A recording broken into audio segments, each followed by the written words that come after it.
Hey guys, तो स्वागत है आपका कैप्टन B2 के चैनल में, जहां आज हम बात करने वाले हैं कि सोनी के प्रेसिडेंट ने ऐसा क्या कहा जिससे कंफर्म होता है कि हमें Spiderman Venom 2 let there be carnage में दिखने को मिल सकता है। साथ ही साथ कैसे Morbius and Kraven the Hunter interconnected हो सकते हैं। अगर आपने मेरा वेनम 2 का ब्रेकडाउन देखा हुआ होता तो आपने इस खबर को आते हुए पहले ही देख लिया होता, जिसमें मैंने पहले ही बताया था कि स्पाइडरमैन हमें इस मूवी में दिख सकता है, इवन एज अ कैमियो और अ रेफरेंस। क्योंकि बहुत समय पहले ही जब वेनम 2 का प्रमोशन होने वाला था तो उस समय वेनम के चेस्ट में स्पाइडरमैन का सिंबल हमें देखने को मिला था, जो कि बिना स्पाइडरमैन के तो पॉसिबल होने से रहा। एंड तभी से ये बात चल रही है कि वेनम 2 के अंदर हमें स्पाइडरमैन देखने को मिल सकता है। इसके बाद मॉर्बियस के ट्रेलर के अंदर भी हमें स्पाइडरमैन का पोस्टर देखने को मिला, प्लस क्रेवन द हंटर का सोलो मूवी भी कंफर्म कर दिया गया, जो कि एक तरह से कहा जा रहा है कि सोनी पिक्चर्स के अंदर जो मार्वल यूनिवर्स है उसमें बहुत ही इंपॉर्टेंट रोल प्ले करेगा। अब जिनको नहीं मालूम है मैं उनको बता दूं कि क्रेवन द हंटर के रोल के लिए हमारे एमसीयू के क्विकसिल्वर यानी कि एरन ब्रो को कास्ट किया गया है। मुझे मालूम है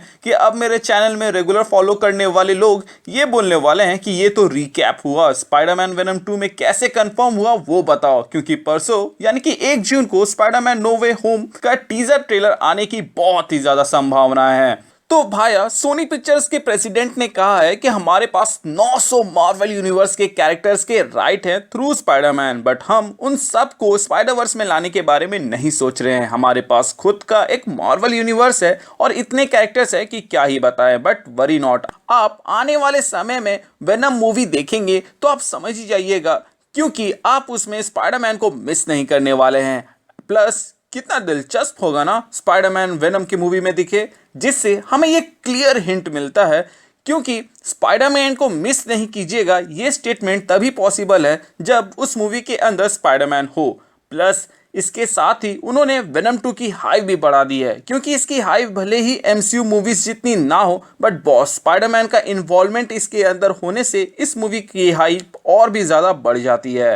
जिनको नहीं मालूम है मैं उनको बता दूं कि सोनी वाले स्पाइडरमैन के ऊपर कितना ज़्यादा ट्रस्ट करते हैं, क्योंकि उन लोगों ने 1998 में स्पाइडरमैन के राइट्स को लिए और तब से लेकर अभी तक एक ट्रायलॉजी एक डुओलॉजी निकाली, जिसके बाद से उन्होंने फिर से स्पाइडरमैन की ही मूवी निकालने की सोची थी, लेकिन उन्होंने सोचा कि इतने कम समय में रिबूट कर देने से शायद तक बैकलैश मिल सकता है, तो उन्होंने स्पाइडरमैन को एमसीयू में कनेक्ट होने के लिए दे दिया, जिसके बाद से इन लोगों को थोड़ी सी हिम्मत मिली और इन्होंने स्पाइडरमैन से हट कर कुछ बनाने का सोचा। और जो पहला प्रोजेक्ट उन्होंने सोचा वो था वेनम, जिसको अच्छी खासी सफलता मिली, जिसका पूरा श्रेय मैं टॉम हार्डी को देना चाहूंगा, क्योंकि वो मूवी बहुत ही ज्यादा सिंपल थी लेकिन वो मुझे पसंद है सिर्फ सिर्फ टॉम हार्डी के वजह से। और वेनम के सक्सेस के बाद से और भी ज्यादा प्रोजेक्ट्स के अनाउंसमेंट सुनने को मिले, जैसे कि Morbius, Kraven the Hunter and silk. एक तरह से सोनी डीसी के जैसे है, जो अपने मेन कैरेक्टर्स को लेकर ही आगे बढ़ने का सोचता रहता है और सिर्फ उन्हें ही सामने रखता है। जिस तरह डीसी वाले शुरुआत बैटमैन और सुपरमैन से करते हैं, सोनी सिर्फ स्पाइडरमैन पे ट्रस्ट करता था, लेकिन वेनम के सक्सेस के बाद से सब कुछ बदल गया। इस चीज के ऊपर हम बाद में कभी डिस्कस करेंगे, लेकिन सोनी के प्रेसिडेंट ने क्या कहा स्पाइडरमैन को लेकर आगे वो जानते हैं। उन्होंने कहा कि स्पाइडरमैन को लेकर उनके पास और भी प्लान्स हैं,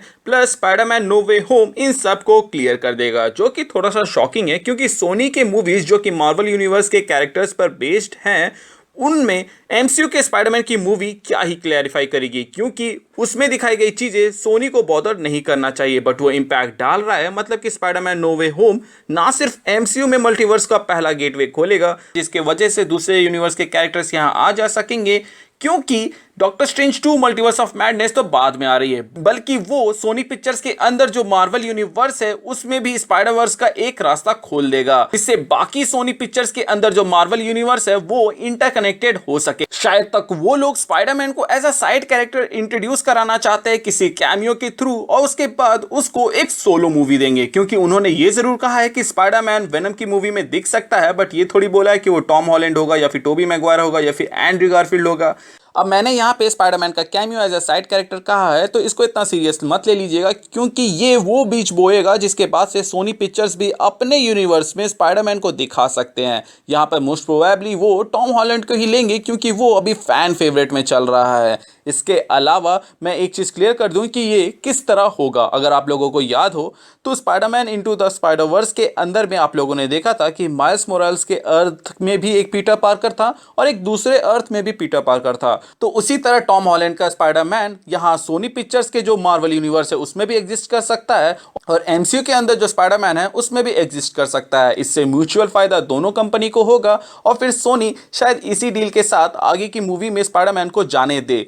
अभी तो ऐसा कहा जा रहा है कि स्पाइडरमैन नो वे होम एक लौती मूवी है जिसमें वो दिखने वाले हैं, और इसके बाद शायद तक एक क्रॉसओवर मूवी में स्पाइडरमैन हमें दिख सकता है, जिसकी कंफर्मेशन तो नहीं है बट रूमर्स है। मैं फिर से याद दिला दूं कि सोनी वालों ने एमसीयू के साथ डील इसलिए किया था क्योंकि वो लोग स्पाइडरमैन की ओरिजिन को स्किप करना चाहते थे, जैसे कि टॉम हॉलैंड के केस में हुआ एमसीयू के अंदर। तो उसी तरह वो लोग अपने यूनिवर्स के अंदर भी शायद उस चीज को स्किप करना चाहते हैं, इसीलिए इतना बड़ा गेम खेल रहे हो, या फिर हो सकता है मैं कुछ ज्यादा ही सोच रहा हूं। वैसे भी वेनम मूवी के एंड में स्पाइडरमैन इनटू द स्पाइडरवर्स के ट्रेलर को मर्ज करते हुए उन्होंने वहां पे लिखा था समवेयर इन डिफरेंट यूनिवर्स, मतलब कि वेनम मूवी ऑलरेडी स्पाइडरवर्स का हिस्सा है, बट ये किसी लाइव एक्शन स्पाइडरमैन के साथ यूनिवर्स शेयर करता है या नहीं ये नहीं मालूम है। जिस पर एंडी सर्कस ने यह भी कहा था कि मे बी स्पाइडरमैन इस यूनिवर्स में एग्जिस्ट करता हो, वो एक दूसरे को नहीं जानते हो। इन सारे कड़ियों को अगर आप जोड़े तो आप क्लियरली देख सकते हैं कि आने वाले समय में हमें सोनी के मार्वल यूनिवर्स के अंदर भी स्पाइडरमैन देखने को मिल सकता है,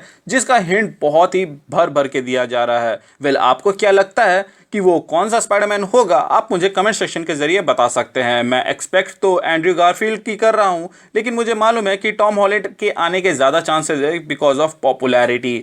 मॉर्वियस वाले में तो हम लोगों ने क्लियरली वहां पर टोबी मैगवायर वाले स्पाइडरमैन का पोस्टर देखा हुआ था, तो उसमें सबसे ज्यादा चांसेस है कि टोबी मैगवायर का स्पाइडरमैन फिर से हमें वापस आते हुए दिखे, और क्या पता अगर कुछ ज्यादा ही हिट हो जाए तो शायद तक स्पाइडरमैन 4 बन जाए।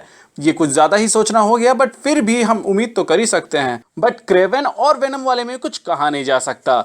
लेकिन आपकी क्या प्रतिक्रिया होगी अगर एक नया स्पाइडरमैन को कास्ट कर दिया जाए सोनी मूवीज के अंदर, मतलब कि सोनी के अंदर जो मार्वल यूनिवर्स बन रहा है उसके अंदर एक हमें नया स्पाइडरमैन देखने को मिले? वैसे तो ज्यादा चांसेस जैसा कि मैंने कहा कि टॉम हॉलैंड का ही है, बट आपको क्या लगता है? आप हमें कमेंट सेक्शन के जरिए बता सकते हैं। इस वीडियो से कोई नई इंफॉर्मेशन मिली हो या फिर कोई बात अच्छी लगी हो तो अपने दोस्तों के साथ जरूर शेयर करें। वीडियो अच्छा लगा हो तो लाइक कर दें, और चैनल पे नए हैं तो चैनल को सब्सक्राइब कर दें ताकि आप ऐसे ही अपडेट्स मिस ना करें। इसके अलावा अगर आप हमारे चैनल पे पुराने हैं तो प्लीज चेक कि आपने बेल आइकन दबाया है या नहीं। अगर आपने दबा दिया है तो वेल एंड गुड, और अगर आपने नहीं दबाया है तो उसे दबा दे ताकि जब भी हम कोई वीडियो डालूं उसका नोटिफिकेशन आपको जाए। इसके अलावा हमारे चैनल का एक छोटा सा मोटो है जो कि है लोगों की मदद करें, अपना ख्याल रखें एंड कीप मूविंग फॉरवर्ड का रट लगाकर आगे बढ़ते रहें। Thank you for watching this video.